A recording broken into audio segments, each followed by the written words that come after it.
Hola, buenas noches. Vamos a pedir la bendición de nuestro Dios. En esta ocasión vamos a hablar un poquito de la crianza de nuestros hijos, cómo lo estamos haciendo, cómo lo hicieron, cómo lo deben de hacer las siguientes generaciones. Y pues no es fácil tampoco hablar de jóvenes. El título de nuestro tema es el joven Samuel. Vamos a orar.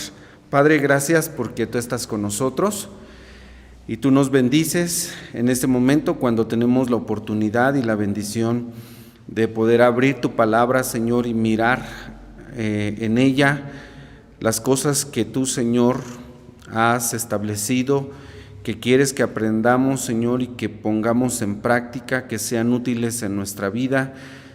Señor, te suplicamos porque tu buen espíritu nos dirija en el comentario que hemos de hacer, que nos libre siempre de malas interpretaciones y que tu nombre, Señor, siga siendo anunciado, tu palabra, Señor, se siga predicando, y te rogamos porque los corazones y las mentes de nosotros y de todos aquellos que la escuchan, Señor, puedan ser preparados por ti para que se conviertan en una buena tierra en donde tu palabra, Señor, pueda germinar, crecer y fructificar para gloria tuya. A través de Cristo Jesús. Amén. Bien, nos quedamos en la semana pasada que la mamá de Samuel, Ana, una vez que lo destetó, lo llevó a entregar a Silo, a la casa de Dios, en donde estaba ministrando el sacerdote Elí. Hay algo que no me cuadra. Tengo que decir que hay algo de esta historia que a mí en realidad no me cuadra. Independientemente de la edad que tenía Samuel, ¿sí? Que si era pequeñito o que si era un adolescente, la pregunta es: ¿quién crió, para ustedes, así de entrada, quién crió a Samuel? ¿Quién se encargó de enseñarle a Samuel? Porque ahora vamos a hablar de Samuel ya de un joven. ¿Quién se encargó de instruirlo? Elí. Ok, todos decimos Elí. A ver, ¿y qué parte es la que no me cuadra a mí? ¿Cuál es la que no engrana en mi mente? Porque de entrada nosotros leímos en el versículo 12 que los hijos de ¿quién? Los hijos de Elí eran hombres impíos, eran malos. ¿Quién los crió? Elí. ¿Quién crió a Ofni y Fines y quién crió a Samuel? El mismo varón, Elí. Creemos nosotros que Elí, porque pues Ana, una vez que destetó a su pequeño, lo llevó y lo entregó. Dijo: por este niño oraba y Dios me lo entregó, yo le vuelvo a Dios lo que Él me dio. Y hace 8 días comentábamos también que pues uno tiene que darle a Dios sin dolor, ¿no? Porque veíamos que pues a lo mejor como mamá el apego hacia el bebé pues no fue fácil despegarse de él, pero Ana nos enseña que cuando uno da a Dios con alegría, sin dolor, sin tristeza, el Señor lo remunera. Y lo remunera, miren, ya sea que estemos hablando de términos monetarios, cuando uno ofrenda a Dios, cuando uno da un servicio a Dios, cuando uno da algo a Dios. Decía mi suegra: Dios paga y paga bien. Hace unos días recordamos esa frase con la hermana Carmelita ahí en su casa. Platicábamos y recordábamos esa frase y hoy la trajo otra vez a la memoria porque miren, Ana cuando entrega a su bebé, decíamos su primogénito, Ana tuvo un problema de esterilidad. No sabía si ella iba a tener más hijos o iba a ser el único. ¿Pero qué creen? Que tuvo más hijos. Y allí es donde está la remuneración de Jehová, allí está donde está la bendición de Dios. Ella da sin dolor, a pesar del apego de mamá hacia su pequeño, va y entrega a Samuel para el servicio de Dios como ella lo había prometido. Cumplió su voto a Jehová y Dios, hermanos, le remunera, le bendice, le recompensa. Así de generoso es Dios. Nadie da a Dios algo que el Señor, bueno, cuando le da de corazón, que Dios no se lo multiplique, se lo remunere. Finalmente dice el Salmo 24 que de Jehová es la tierra, su plenitud, el mundo y todo los que en él habitan. Finalmente todo es de Dios. ¿Qué podríamos nosotros ofrecerle a Dios? Entonces, si todo es de él, ¿no? Pero la gente queda con mezquindad, con dolor, y es que fue tanto, y es que costó, y es que no quería, y es que sí que... Cuando uno ya tiene ese dolor, esa tristeza, miren, Ana lo dio, dice el versículo 21, y visitó Jehová a Ana, y concibió, y parió 3 hijos, y 2 hijas. Cuán bueno es Dios, que le dio la oportunidad de tener todavía más hijos, ¿no? Ella, en el canto que está registrado en el capítulo 2, mejor dicho, en la oración de Ana, unos dicen el cántico de Ana, más bien es una oración. Para mí es una oración, porque capítulo 2, versículo 1 dice, y Ana oró y dijo. Más que un canto, para mí es una oración. Bueno, es que los subtítulos que tenemos en la Biblia, si ustedes ven, dice el cántico de Ana. A lo mejor alguien después le puso melodía, puede ser, ¿sí? Pero es una oración. Y en esta oración, Ana había dicho en lo que se escribe aquí en este capítulo número 2, que el Señor puede dar a la estéril, llenar a la estéril hasta de 7 hijos. Dice el versículo número 5, dice, los hartos se alquilaron por pan y cesaron los hambrientos hasta parir 7, la estéril y la que tenía muchos hijos enfermó. Está reconociendo la soberanía de Dios en esta oración. Yo digo oración porque así dice el versículo 2 y porque, como vimos al principio, Ana era una mujer de oración. Ora fervientemente por un hijo, Dios se lo concede, lo vuelve a Jehová para que sirva a Dios. Es este niño instruido por Elí, pero hay un contraste muy grande con los hijos de Elí, llamados Ofni y Fines. Porque dice que estos dos hombres, estos dos personajes, eran unos hombres impíos. Así dice el versículo 12, mas los hijos de Elí eran hombres impíos y no tenían conocimiento de Jehová. Sin embargo, por ser hijos de Elí, están ministrando también en la casa de Dios. Pero ellos cometen, al menos aquí se mencionan 2 pecados. Versículo 17 dice, ¿qué era pues el pecado de los mozos? También son jóvenes. Vean el contraste entre los mozos, hijos de Elí, y Samuel. Dice este versículo 17, era pues el pecado de los mozos muy grande delante de Jehová, porque los hombres menospreciaban los sacrificios de Jehová.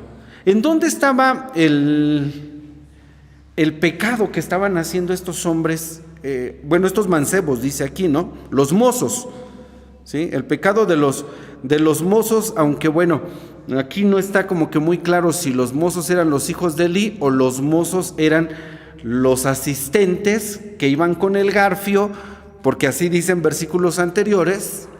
Unos dicen que los mozos son los que, por instrucciones de Ofni y Fines, porque la costumbre era que cuando alguien llegaba a ofrecer sacrificio, la costumbre era que mientras la carne estaba siendo ofrecida, llegaba un mozo, un sirviente, con un garfio, tomaba al azar, lo metía y lo que sacaba era para el consumo del sacerdote. Pero lo que hacían los hijos de Elí, Ofni y Fines, al estar ministrando, al estar haciendo los sacrificios, era que le decían a los mozos que antes de que se ofreciera la carne, antes de que se estuviese cociendo, se estuviese sacrificando, se estuviese ofreciendo, que el mozo llegaba y les decía, tienes que dar una ración para el sacerdote. Y si el varón decía, no, pues es que la costumbre es que se cosa y que llegues con el garfio y tomes, y el mozo decía, no, ¿me la das por la buena o la tomo a la fuerza? Y dice la Escritura que de esta manera estaban menospreciando los sacrificios de Jehová, pero el pecado se le atribuye a los hijos de Elí, Ofni y Fines. Así que hayan sido los mozos o hayan sido ellos directamente, de todos modos se está menospreciando los sacrificios, y ese era un pecado. El otro pecado está en el versículo, aquí 22. Dice: Elí empero era muy viejo y oyó todo lo que sus hijos hacían a todo Israel, y cómo dormían con las mujeres que velaban a la puerta del tabernáculo del testimonio. Segundo pecado. Estaban fornicando, estaban cometiendo maldad a los ojos de todo el pueblo, y el pueblo lo sabía, ¿sí? El pueblo lo sabía lo que estaban haciendo los sacerdotes, y por eso les dije que algo no me cuadraba, porque digo, bueno, ¿cómo el mismo hombre Elí, cuyos dos hijos son tan malos, tan perversos, tanto que dice la Escritura que Jehová los quería matar? Y esto es extremo, ¿no? Que Dios ya les haya puesto el ojo y que diga la Escritura los quería matar. Eran malos, ¿sí? Dice entonces el 17: el pecado de los mozos era muy grande, y aunque se nos ha enseñado que no hay pecado, ni hay pecado chico ni pecado grande, ¿sí?, delante de los ojos de Dios, aquí sí se enfatiza. Bueno, yo sí lo veo aquí, que dice que el pecado de los mozos era muy grande, solamente para darnos a entender que era un asunto de gravedad, y tan grave era así que dice el versículo 25 al final, dice: mas ellos no oyeron la voz de su padre. Está hablando de Ofni y Fines, dice, porque Jehová los quería matar. Ese es el contraste que vemos de entrada en la vida de estos hijos de Elí, Ofni y Fines, y Samuel, de quien se dice el versículo 18 que él ministraba delante de Jehová vestido de un éfod de lino, ¿sí? Una vestidura que le hacía su mamá cada año. Él se acostumbró a ver a mamá cada año cuando subían al sacrificio. Acuérdense que es una familia religiosa a pesar de sus problemas, ¿eh? No hay familia, dijimos, no hay familia que no tenga problemas. O sea, todos tenemos problemas en nuestras familias, ¿no? De hecho, veíamos cómo en la familia de Elcana había pues infinidad de problemas, ¿no?, con las dos mujeres que tenía, ¿no?, y todo lo que sucedía en torno. Pero eso no impedía, no coartó, no limitó, no suspendió la relación que tenían con Dios. Y dijimos que nuestros pecados, nuestras faltas, nuestros problemas en la familia, pues no deben de impedirnos o no deben de convertirse en el obstáculo para llegar a la casa de Dios. Es cuando más tenemos que buscar a Dios, ¿no? Hay gente que piensa la inversa. No, y de hecho mencionamos también, a veces llegamos a la casa de Dios y allá en casa ya nos echamos el primer round, ¿no? Y así, pero que eso no nos limite. No es de decir, ya no vamos al templo, ya me enojé, ya me hiciste enojar, sabes que ya no vamos al templo. No, eso no debe de limitar. Los problemas que ellos tenían en su familia no les impedía ir cada año a servir a Dios, a presentar ese sacrificio. Y entonces Samuel ahora es un joven, pero es un joven de quien se dice aquí que está ministrando en la casa de Dios. De hecho, versículo 26 dice que el joven Samuel iba creciendo y adelantando delante de Dios y delante de los hombres. O sea, hay un contraste enorme. Y bueno, a lo mejor yo no puedo resolver ese conflicto que tengo de cómo es posible que Elí, que crió a Ofni y Fines, se hayan desviado tanto, y que el mismo Elí haya criado a Samuel, y Samuel es un muchacho ejemplar, ¿no? Y bueno, decía yo que vamos a hablar de cómo criamos nosotros a nuestros hijos, porque miren, algo que llama mucho nuestra atención es que dice a partir del versículo 27, esto no lo leímos, que un día llega un varón de Dios, un profeta. Un varón de Dios en un tiempo, acuérdense, de crisis espiritual, porque estamos hablando del mismo tiempo del periodo de los jueces, ¿sí? Crisis espiritual. La crisis espiritual está reflejada hasta en el mismo ministerio, ¿sí?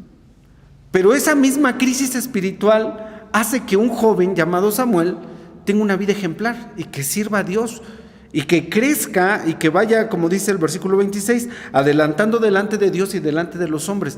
Es decir, que aún nosotros, esta generación, año 2021, ya casi, 22, perdón, ya casi 23.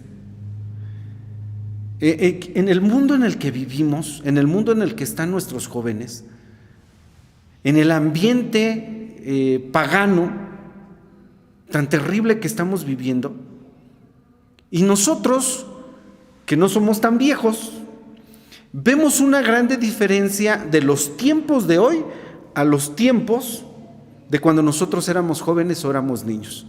Ahora imagínense nuestros papás, la diferencia que verán en el tiempo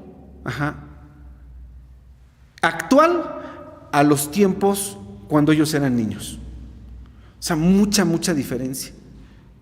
La cosa va empeorando y nosotros deberíamos de preocuparnos porque, bueno, a nuestros hijos, a nuestros pequeñitos, les va a tocar una generación todavía más contaminada, más llena de maldad, más llena de pecado, etcétera. Y no tenemos que describirlo. El Señor Jesús dijo, la maldad se va a multiplicar. Sí, se va a multiplicar. La caridad de muchos se resfriará, pero eso no debe de impedir, como en los tiempos de Samuel, que aún en el mismo ministerio había hombres tan impíos como Ofni y Fines, de que él se consagrara a Dios.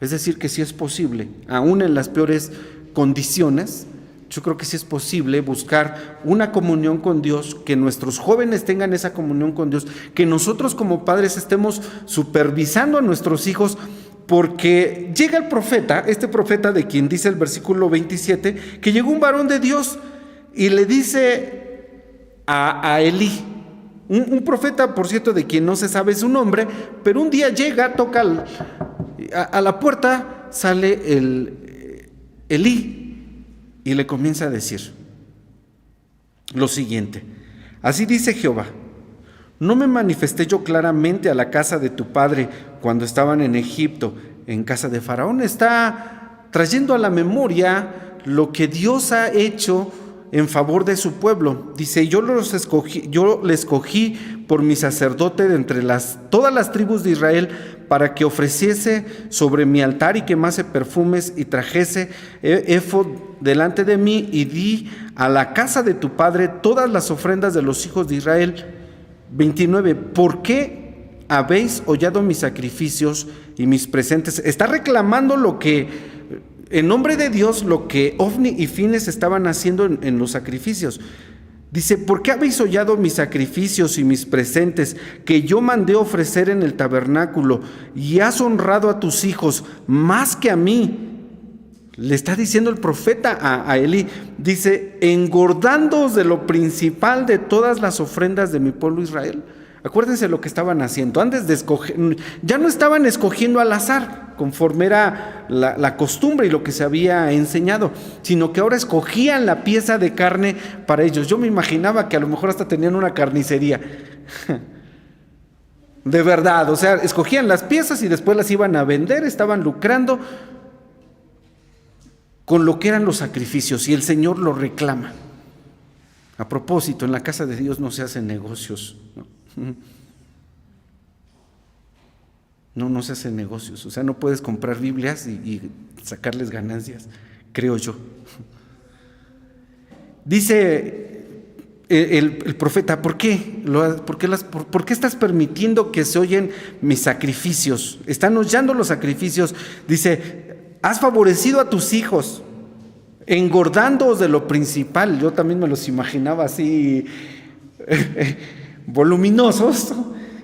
de la vida que se estaban dando de los sacrificios. Y dice, porque ya no era al azar, estaban escogiendo las piezas. Y acuérdense que esa es la razón por la que dice el versículo 17, muy grande era el pecado de los mozos delante de Jehová.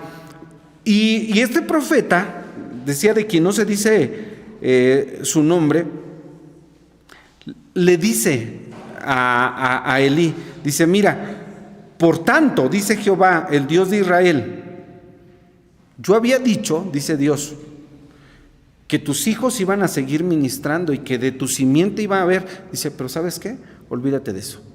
Ahora los varones de tu casa no van a llegar a la edad madura. Le da una terrible sentencia, consecuencia de un pecado. Miren, un pecado no confesado, no arrepentido, donde no hay arrepentimiento, la consecuencia. Dice aquí, vienen días en que cortaré tu brazo y el brazo de la casa de tu padre, que no haya viejo en tu casa. Versículo 33 al final dice, toda la cría de tu casa morirá en edad varonil. 34 dice, y te será por señal esto, y acontecerá a tus dos hijos, Ofni y Fines, ambos morirán en un día. Allí está. ¿Y saben qué le dijo el profeta a Elí? Y esta frase, escúchenla bien. Le dice, porque tú sabes todo, tú sabías todo esto, lo que estaban haciendo los dos pecados que ya mencionamos, que estaban cometiendo los hijos de Elí, dice, porque tú lo sabías y no los has estorbado. No los has estorbado. Como papás, aquí entramos ya en tema de nosotros. Como papás, si tú ves que tus hijos, tus hijas andan mal y lo sabes perfectamente, porque esto era sabido en medio del pueblo lo que hacían los hijos de Elí. De hecho, Elí les dice, versículo 22, dice que era muy viejo, oyó todo lo que sus hijos hacían a todo Israel, ¿sí?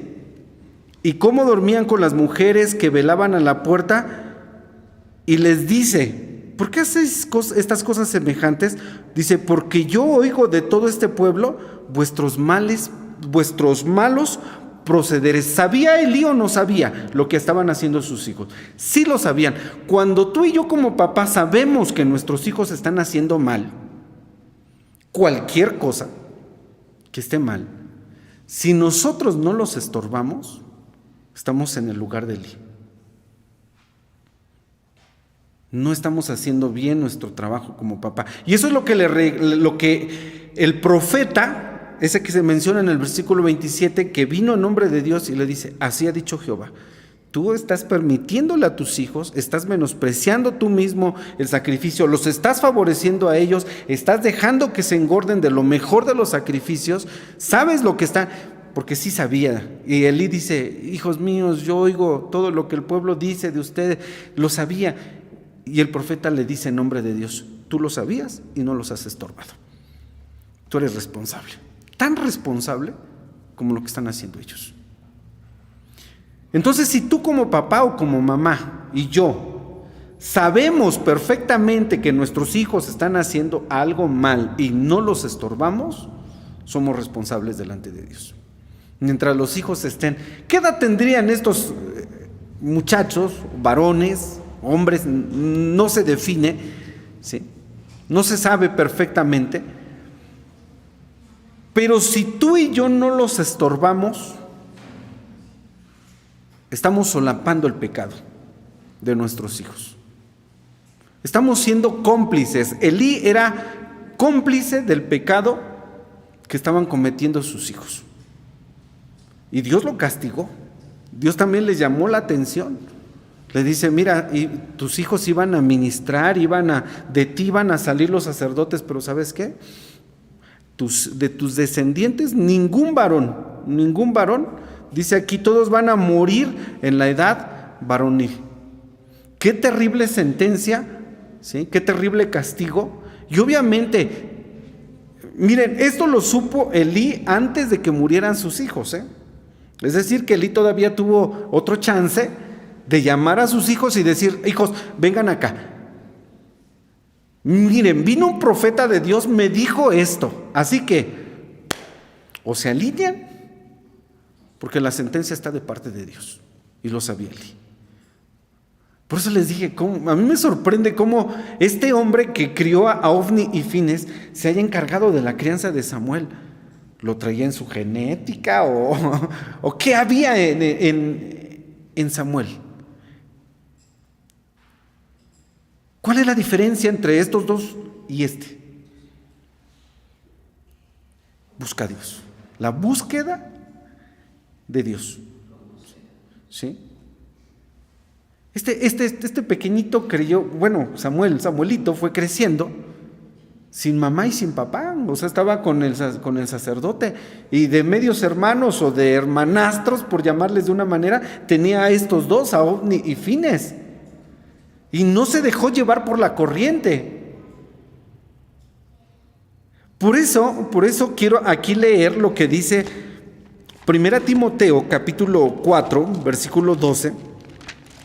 1 Timoteo 4, 12. Miren, hermanos, yo sé que no es fácil criar, instruir, educar a un hijo. No es nada más tener un hijo, es una enorme responsabilidad, es una labor grande. La Biblia dice: instrúyelos en su camino, al niño instrúyelo en su camino. Cuando fuere viejo, mira, no se apartará de él. Y paréntesis diría: y te vas a evitar dolores de cabeza. Y de verdad que instruir a los hijos debe ser nuestra prioridad, instruirles en el camino del Señor. 1 Timoteo 4:12 dice Pablo a Timoteo: ninguno tenga en poco tu juventud, pero sé ejemplo. Y está hablando a los jóvenes. Así que a los jóvenes que están aquí presentes, a las señoritas, ¿sí? Nadie tenga en poco tu juventud. Sé ejemplo de los fieles en palabra, en conversación, en caridad, en espíritu, en fe, en limpieza. Sé ejemplo. Así que, hermano, hermana, cuando llegue a tus oídos lo que tus hijos andan haciendo, que no entre por uno y que salga por el otro. Tu trabajo y mi trabajo es estorbar a nuestros hijos. Ese fue el reclamo del profeta en nombre de Dios. No has estorbado a tus hijos en las cosas que ellos están haciendo, le dijo a Eli. Y esperamos de nuestros jóvenes, pero obviamente, hermanos, esto no es no es el trabajo de unos cuantos meses, sino se empieza desde pequeñitos. Desde pequeñitos, desde que están en brazos, ¿sí? Desde ahí comienza ya nuestro trabajo, para que cuando sean jóvenes, de verdad Dios nos libre de saber que nuestros hijos andan distribuyendo droga, que nuestros hijos están cometiendo robos, que nuestros hijos, de verdad, tantas cosas que hay hoy, Dios guarde a nuestra simiente, a nuestros hijos. No están exentos, de verdad, hermanos. En las escuelas, miren, nosotros los dejamos en la puerta de la escuela. Hace unos días fui a dejar a Israel los llevo diario a la escuela. Lo dejé en la puerta de la prepa y le di una palmadita en el hombro y le dije: te dejo en la puerta de la escuela para que no digan que se me escapó. Y una señora que vende gelatinas ahí se sonrió, pero así. Y dice: uno los deja en la escuela, dice, ¿quién sabe después a dónde se van? Exacto. Uno los manda a la escuela y piensa que están en la escuela, ¿verdad? Pero uno sabe si de verdad está en la escuela o no. Miren, hoy les podemos poner un GPS, es más, con el teléfono es fácil saber en dónde están. Bien fácil, ¿sí? Pero no se trata de eso, de que te conviertas en el policía, en la Guardia Nacional de él. Instrúyelo desde pequeño y te vas a evitar esas cosas. 2 Timoteo 2:22, otro texto para nuestros queridos jóvenes. 2 Timoteo 2:22 dice: huye también los deseos juveniles. Huye. Nosotros tenemos un dicho, y que está bien dicho: más vale que digan, aquí corrió, que aquí quedó. Huye. Y este consejo no es de nosotros como padres para nuestros hijos, sino de Dios para nuestros hijos, que dice: huye también de los deseos juveniles, sigue la justicia, la fe, la caridad, la paz con los que invocan al Señor de puro corazón. Mira, hijo, hija, lo mejor que puedes hacer, de verdad, es buscar a Dios en medio de una sociedad corrompida.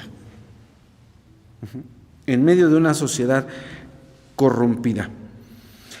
Bueno, estos dos hijos de Elí, Samuel, Ofni y Fines, eran todo lo contrario a lo que ahora Samuel está siendo, lo que está demostrando. Y decíamos, bueno, ¿de qué depende esto? De la búsqueda de las cosas de Dios. Buscar al Señor, dice la Escritura, que los que buscan a Jehová, Dios es un galardonador de los que le buscan, ¿sí? Que los que buscan al Señor no tienen falta de ningún bien, ¿sí? No hay cosa mejor que buscar a Dios. A nuestros jóvenes, a nuestras señoritas, a nuestros niños, se los decimos con amor: busquen a Dios, es lo mejor que pueden hacer. Y si algún día, joven, señorita, papá y mamá te tienen que estorbar porque estás haciendo mal, no se lo tomes a mal, agradéceselo. De verdad, agradece que tienes un papá, una mamá que te llama la atención, que te dice: no lo hagas. ¿Sabes qué? Ten cuidado con eso. No te juntes allí, no vayas para allá, no participes, ¿no? Y eso nunca falta, porque siempre le estamos diciendo: no te salgas, no te brinques clases, no hagas esto, no te juntes con niños que hagan así. Ten cuidado, ¿sí? Y parte de nuestro trabajo, miren, en esta historia de este joven Samuel, ¿saben? Hay un gran respaldo. Sí, él buscaba a Dios, pero ¿saben cuál es el respaldo que veo yo y que no se menciona, pero que sin lugar a dudas así era? La mamá orando. Ana es una mujer de oración y ya lo demostró. Dios, dame un hijo, varón, yo te lo entrego. Es una mujer con un carácter espiritual fuerte, de peso. Hermana, conviértete en esa mamá. Y papá, pues también, obviamente, no nada. Bueno, digo mamá porque son las mamás las que de repente están más con los nenes, ¿sí? Y porque estoy hablando de una sociedad femenil, pero obviamente también los varones. Pero aquí en esta historia, el respaldo que tiene Samuel ministrando en la casa de Dios, lo tiene de una mamá que está orando. Ahí es donde digo, si no me cuadra la parte de quién crió a Elí, lo que sí sé es que hay una mamá que está orando. Mamá, ponte a orar por tus hijos y estórbales cuando les tengas que estorbar, y llámale la atención cuando tengan que, y cuando llegue a tu oído que tu hijo, tu hija anda haciendo y esto, aquello, de una vez. Y para los jóvenes, pues ya escucharon el consejo de la palabra de Dios: huye de los deseos juveniles, busca a Dios. Que Dios nos bendiga, hermanos. No es una labor fácil ser papá, ser mamá. Estamos haciendo nuestro mejor esfuerzo, pero Dios nos ayuda, Dios está con nosotros. Nadie nace sabiendo, ¿sí? Todos nos hemos equivocado, pero ojalá que nunca nos equivoquemos de esta terrible manera. Que Dios cuide a nuestra familia, a nuestros hijos, y que pues nuestros jóvenes vean el ejemplo de Samuel en el servicio a nuestro Dios. Que el Señor nos bendiga. Amén.